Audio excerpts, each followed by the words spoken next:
Ah, il l'a. Je voulais tester Nicolas Bétou, qui aujourd'hui veut nous parler de Super Mario. C'est assez inattendu de votre part, finalement, Nicolas. Est-ce qu'on pense au même personnage? Non, je ne crois pas, même s'il m'est arrivé de m'esquinter les pouces sur Super Mario Bros. Non, le Super Mario dont je vais vous parler s'appelle Mario Draghi et il est président de la BCE, la Banque Centrale Européenne. Effectivement, ça n'a pas grand-chose à voir.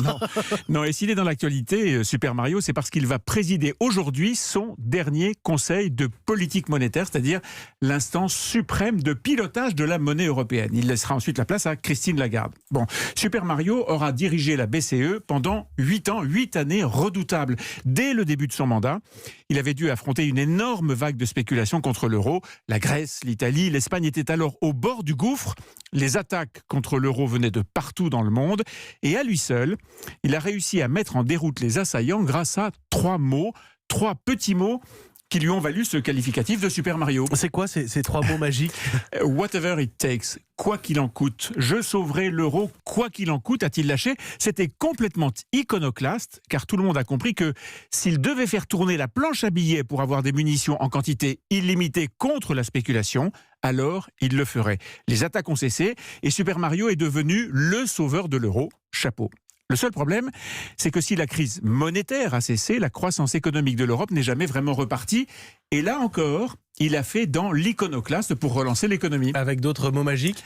Alors non, cette fois, il a utilisé un instrument improbable, les taux d'intérêt négatifs. C'est simple, pour relancer l'économie, il fallait que les ménages, vous et moi, on consomme, il fallait que les entreprises dépensent et investissent et que tous on emprunte pour cela. Et bien voilà, Mario Draghi a rendu l'emprunt gratuit ou presque.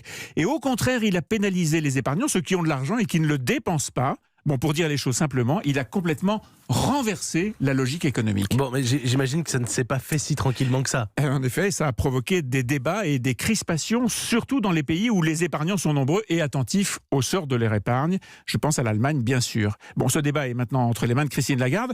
Et ça tombe bien, elle est très politique. En tout cas, avec une compatriote à la tête de la BCE, les Français vont peut-être s'intéresser davantage à cette institution et comprendre que, à ce poste devenu avec Super Mario ultra puissant, c'est un peu de notre vie quotidienne qui se joue là aussi. Merci Nicolas Bétou, directeur du journal L'Opinion. Un peu de Nintendo, un peu de BCE, Super Mario tire sa révérence. C'était l'opinion de Nicolas Bétou. Merci beaucoup Nicolas, il est 7h55, vous êtes sur Europe 1.